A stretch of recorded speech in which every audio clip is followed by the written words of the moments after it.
guys, welcome back to another video. I'm LJ if you're new here. So today's video is going to be a technique, and I'm going to share with you guys an easy way to match your foundation if you don't know the right foundation to get, or even if you don't know how to get the right shade. So make sure you watch until the end of the video and take some notes to implement some of these tips that I'll be sharing with you guys. So if you're interested, let's get into it. KLJ, welcome to a channel where it's poppin'.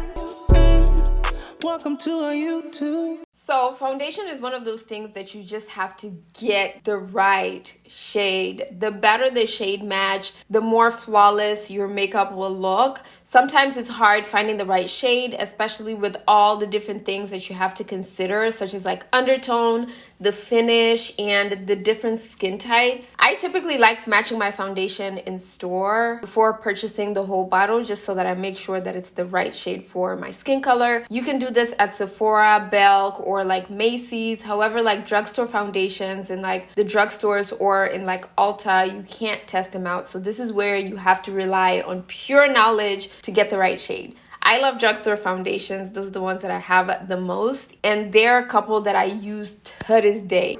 To this day! So number one is know your undertone. So undertone is important. Like I mentioned before, you just have to get the right shade. So there are two things to pay attention to. The first one is skin tone, and the second one is your undertone. Those two things are what's going to get you the right shade. For skin tone, you just have to know what color your skin is, whether it's light, whether it's medium dark, or deep, or rich. Like, you just have to know what category your skin fits. And I feel like that's easy, and a lot of people know like what your skin tone is. The second thing is undertone. One way to figure out your undertones is to look at the veins on your wrist. That will tell you what your undertone is. If your veins are green or olive, you would be of a warm undertone. And if your veins are blue or pink, you would be of a cool undertone.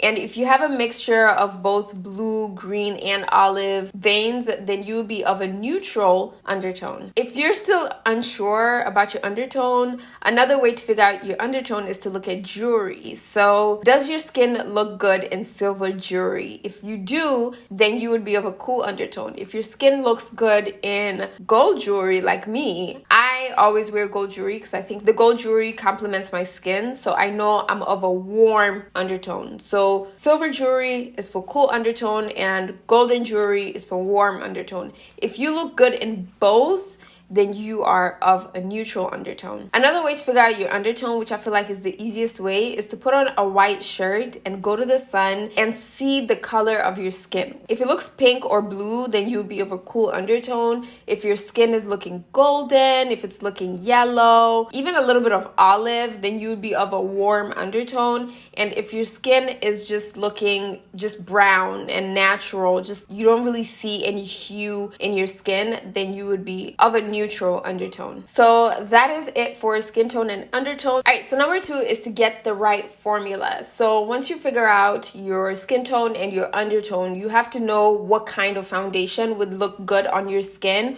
or matches your skin. So you want to pay attention to the type of skin that you have, whether you have oily skin, whether you have dry skin, normal, or combination skin. Based on that, you would choose what kind of foundation you would go for. So for oily skin would be people who frequently have oils on the surface of their skin. If you feel the need to cleanse twice a day because your skin is so oily, then you would have oily skin. For this type of skin, you definitely want to get foundations that are oil-free because your skin is already producing oils. You don't want to add oils onto your skin.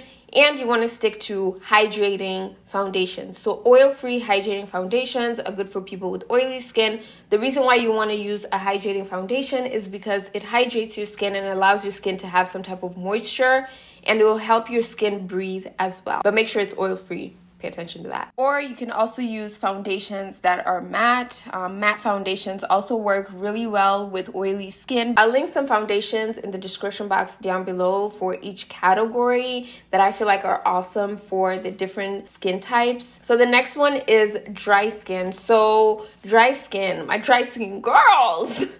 Dry skin is a struggle. If you feel like your skin is dry, you would wake up in the morning and you would feel the need to moisturize your skin rather than cleansing it, because cleansing it will make it even drier. When I wake up in the morning, sometimes when my skin is like extremely dry, I can feel the dryness on my skin. I can feel like I need to put something on my skin because it's very uncomfortable. You most likely have dry skin if that's how you feel. If you wear makeup but you don't build oils on your skin, like on your T-zone area, or it takes hours and hours before you build any type of oils, then you most likely have dry skin. If your face feels like this,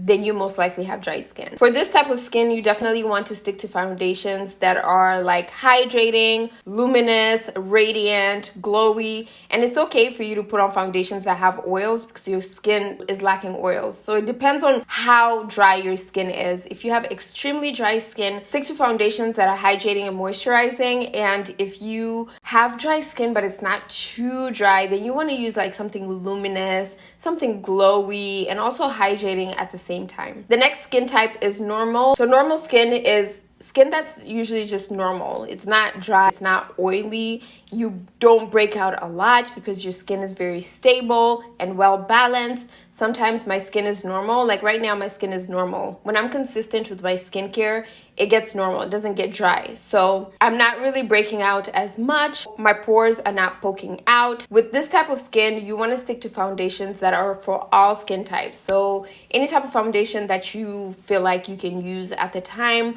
whether you feel like you can use a matte foundation, whether you can use a luminous. I like using luminous matte foundations when my skin is normal because I want to get the best of both worlds, because I feel like my makeup comes out flawless when I do that. So you can get foundations that fit you at the time or the makeup look that you're going for. The next skin type is combination skin. Now, I know a lot of people have combination skin, and these are for the type of people who get oily on their T-zone area. So around like their cheeks area, like right here, it's usually dry. And then on their T-zone area, which is the forehead, down the bridge of the nose, on the chin, and under eyes a little bit, just like around this area, those are the only areas that get oily, and then everywhere else is dry. So you have a combination of dry and oily skin. So for this skin type, I would definitely say also use foundations that are semi-matte. You don't have to use two different types of foundation. I feel like that's just unnecessary. You don't have to put like one foundation here and then another foundation here. You can just use foundations that are semi-matte or luminous matte foundations. These foundations are good because they're usually balancing foundations that are not too luminous and not too matte, so they help balance the skin. So that's it for the different skin types. So before we jump into number 3, if you're already enjoying this video, don't forget to leave me a thumbs up and also subscribe to my channel so you can get more beauty content. And yeah, so number 3 is trying out the foundation before purchasing it. So I always used to make the mistake of going to the store and just buying the foundation and come back and trying it. I like it for like the first 2 days, and later on I'm like, this doesn't even match me. So you definitely want to try out the foundation first before purchasing it. You can get the samples. So since you would already have a general idea of what kind of foundation would work for you, you want to go to stores like Sephora or Belk or like Macy's and ask for a foundation sample for the foundation that you've discovered by yourself or the one that you're interested in trying out. The reason why I say that is because sometimes when you go there and you speak to the associate, they can kind of confuse you and tell you like, oh, you have oily skin, when you are the one who knows your skin better. So you definitely want to have a little bit of background knowledge of the kind of foundation that you're looking for and just go there and ask them like, hey, can I get samples of this, and this foundation so that you can try it out on your own. So shades with warm undertones will have the letters W for warm and G for golden.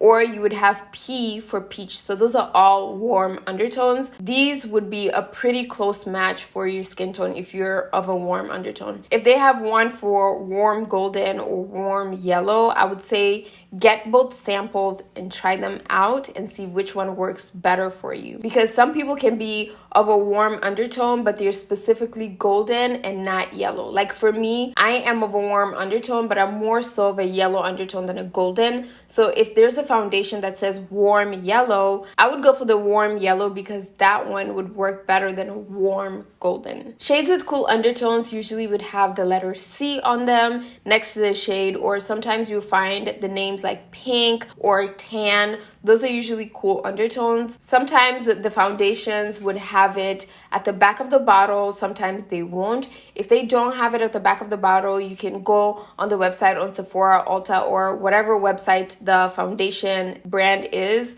and they should have a description of each shade. Once you get the foundation samples, try it out at home and figure out whether you like it. Wear it out for at least a day, and I would say try to look at yourself in natural lighting. Don't use like the bathroom vanity to look at it and be like, I think this works, because sometimes that lighting can reflect a different color and we can think it's matching. So you want to go out in natural lighting and look at it, take pictures, take videos, and ask your family and friends which foundation do you think it looks better on you. Try to wear it without concealer and contour, just so that it's plain and you can actually see the color, and figure out your shade from there. All right, so that wraps up the video for today. I really hope you guys enjoyed it. That is how I usually go when I match my foundations. I hope this video was helpful. If it was, leave me a thumbs up. Try at least one of these techniques if you haven't already, if you struggle with trying to find the right foundation for your skin. Don't forget to watch my next video on how to match your foundation online